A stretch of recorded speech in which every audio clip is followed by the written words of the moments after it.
Everyone wants to be the Michael Jordan of their team. Everyone wants to be the LeBron James of their team.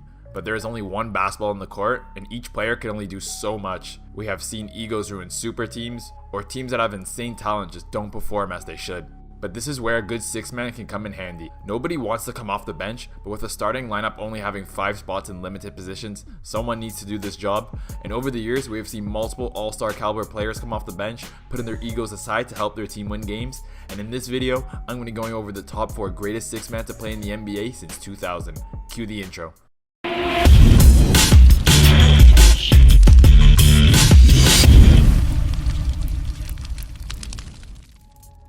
At number 4, we got Lou Williams. Many of us remember Lou Will as that small 3-point specialist off the bench who could also give you well above average playmaking.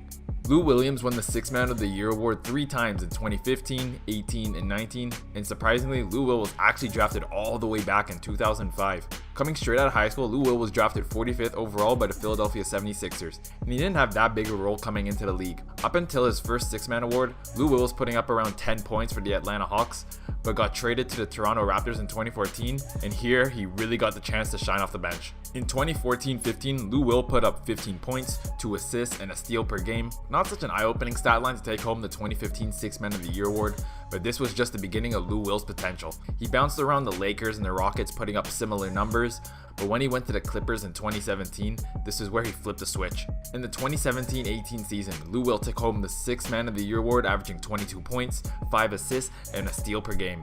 He would follow that year up with another Sixth Man of the Year award the very next season, putting up nearly identical numbers, averaging 20 points, 5 assists, and a steal per game. He nearly made it 3 years in a row in 2020, but his teammate Montrezl Harrell took home the award that year.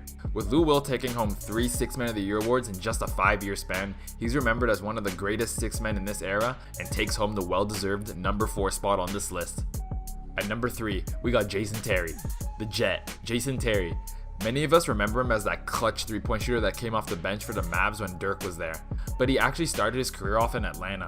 Being drafted there 10th overall in the 1999 NBA draft, he played for the Hawks for 5 seasons, averaging around 19 points as a starter, until he arrived to Dallas in the 2004 offseason.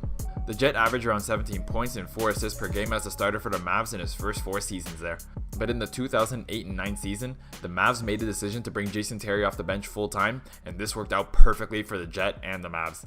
Jason Terry took home his one and only Sixth Man of the Year award in 2009, averaging 19 points, 3 assists, and a steal per game. And just 2 years later in the 2011 NBA playoffs, the Jet helped the Mavs upset the Lakers and the Big 3 Miami Heat to help Dirk and the Mavs bring home the first championship to Dallas in franchise history.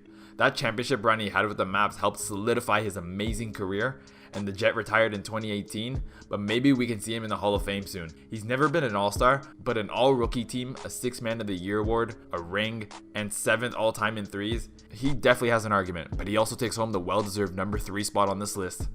Number 2, we got Jamal Crawford. Jamal Crawford is known for having one of the best handles in the NBA, and his ability to draw 4-point plays like it was nothing.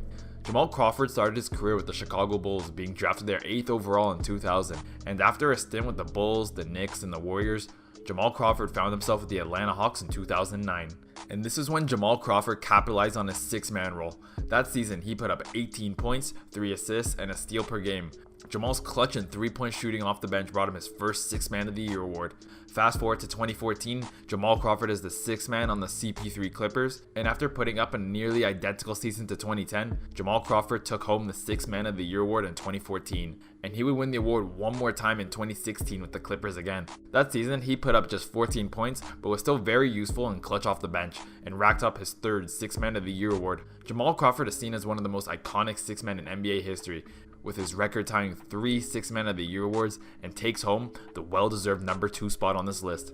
And at number 1, we got Manu Ginobili. Manu is remembered as one of the big 3 members of the Dynasty Spurs with Tim Duncan and Tony Parker, which won 5 rings as a whole, and Manu being a part of 4 of them. Manu started his NBA career in 2002, in which he didn't have that big of a role, averaging just 7 points on 20 minutes a game, but the very next year, Manu would step up his game and be a key player on this Spurs team. Manu was mainly a starter in his early years, but in 2007 and 8, he was asked to come off the bench, and he thrived in this position. With already 3 rings at the time, he was an extremely valuable and experienced player to bring off the bench. And that season, he put up 19 points, 5 rebounds, 4 assists, and a steal per game. He brought home the 6th Man of the Year award in the 2008 season and continued to be a solid contributor off the bench and even helped the Spurs win the championship in 2014. With Manu helping the Spurs win 4 rings in total, he may have only taken home 1 6th Man of the Year award, but for me, he takes home the number 1 spot on this list. Thank you guys so much if you made it to the end of this video. Drop a like and subscribe for more content just like this one, and I will see you guys in the next video.